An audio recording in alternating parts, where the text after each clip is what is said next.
पत्नी ने न जाने क्या किया था कि पति ने उसे एक के बाद एक कई थप्पड़ जड़ दिए। हमेशा हर सिचुएशन को शांति से हैंडल करने वाली पत्नी भी इस बार इतनी अशांत हो उठी कि उसने अपनी चप्पल ही निकालकर पति की ओर दे फेंकी। चप्पल पति के बालों को छूते हुए निकल गई।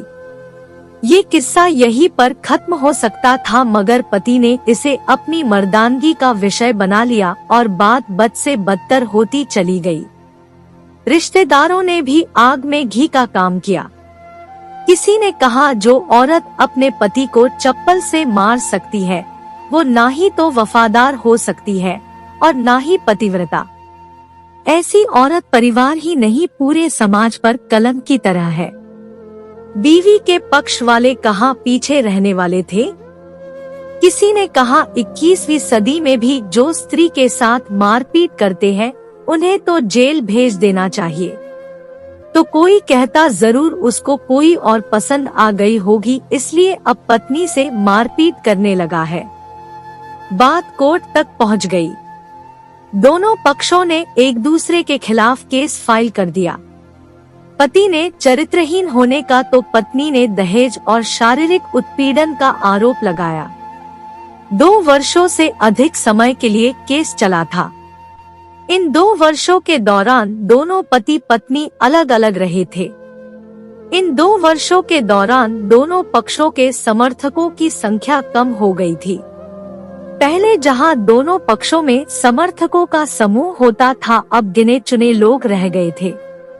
पति और पत्नी दोनों की आर्थिक स्थिति भी इस समय के दौरान नीचे गिर चुकी थी। जिन्हें वो अपना शुभचिंतक समझ रहे थे, पैसों की बात आते ही उन्होंने भी अपना पल्ला झाड़ लिया था। अगर कोई देने को राजी भी हुआ तो मोटे ब्याज की शर्त पर। आखिरकार वही हुआ जो सब चाहते थे, डाइवोर्स। हर कोई खुश था, दोनों पक्षों के रिश्तेदार, उनके माता पिता और दोनों के वकील। लेकिन 5 साल की सुखद शादी और एक सुंदर बेटी होने के बाद मिले इस डाइवोर्स से पत्नी मूक थी और पति शांत। शायद ये एक इत्तेफाक ही था कि इस खुशी को मनाने के लिए दोनों पक्ष के लोग एक ही चाय की टपरी पर बैठे आमने सामने। इत्तेफाक इसलिए क्योंकि ज्यादातर लोग जो एक दूसरे के विरोध पक्ष को सपोर्ट कर रहे थे वे एक दूसरे को अच्छे से जानते भी नहीं थे। पति पत्नी भी इन सभी से दूर एक दूसरे के सामने मेज पर बैठे। पत्नी ने पति से कहा, अब तो खुश होगे ना, तुम्हारे मन की जो हुई है मुबारक हो। तुम भी तो आज जीत गई हो। मुझसे तलाक तो तुम्हें भी मिल गया है। Congratulations to you too. पति ने कहा, तलाक को तुम जीत का प्रतीक समझते हो? पत्नी ने पूछा। पति चुप रहा।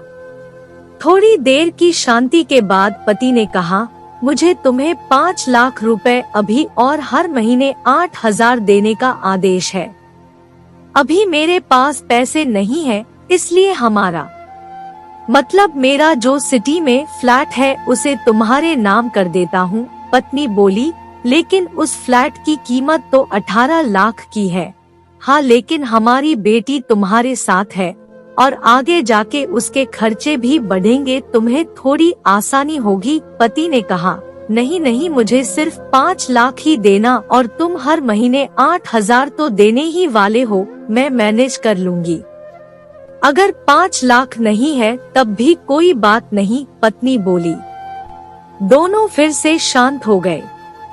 पति सोचने लगा, कितनी भोली और समझदार है ये औरत जो कुछ समय पहले तक मेरी पत्नी थी और अब अनजान। ये वही है जो कम से कम खर्चे में घर चलाती और पैसे बचाकर मेरे जन्मदिन और बर्थडे पर हमेशा मेरे लिए नए कपड़े खरीद लाती। कभी बीमार भी हो जाती तो पैसे बचाने के लिए मुझे मालूम न होने देती और घरेलू नुस्खों से अपना इलाज कर लेती, मगर घर में कोई और बीमार होता तो तुरंत डॉक्टर के पास लेकर जाती। मेरी ही मति मारी गई थी, मैं ही अपनी झूठी मर्दानगी के चक्कर में इतनी बड़ी गलती कर बैठा। पत्नी के दिमाग में भी उथल पुथल चल रही थी। अभी भी वैसा का वैसा ही है, पहले भी खुद से ज्यादा हमारे बारे में सोचता था और अब भी वही कर रहा है। ये वही आदमी है जो मुझे एक्सीडेंट से बचाने के लिए खुद मोटरसाइकिल के आगे कूद पड़ा था और अपनी उंगली तुड़वा बैठा था। पता नहीं कौन सी मनहूस घड़ी में मैं झगड़ा कर बैठी। पति ने मौन तोड़ते हुए पूछा, अब तुम्हारे कमर का दर्द कैसा है? ज्यादा तकलीफ तो नहीं होती? पत्नी हल्का सा मुस्कुराई और बोली, अभी भी होता है, अब तो पेट में भी क्रैम्प्स उठते हैं। वो तो होगा ही, तुम योगा या कसरत भी तो नहीं करती हो।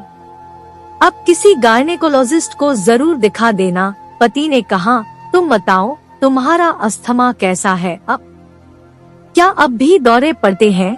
पत्नी ने पूछा। हाँ पड़ते हैं, पहले से ज्यादा, क्योंकि अक्सर इन्हेलर भूल जाया करता हूँ याद दिलाने के लिए तुम जो नहीं हो अब, पति बोला। पत्नी के आंखों में आंसू आ गए। वो बोली, तुम्हें मेरे चरित्र पर सवाल नहीं उठाने चाहिए थे, तो ये परिस्थिति आती ही नहीं। हाँ मैं जानता हूँ तुम बहुत अच्छी हो, मुझसे गलती हो गई, बहुत बड़ी गलती।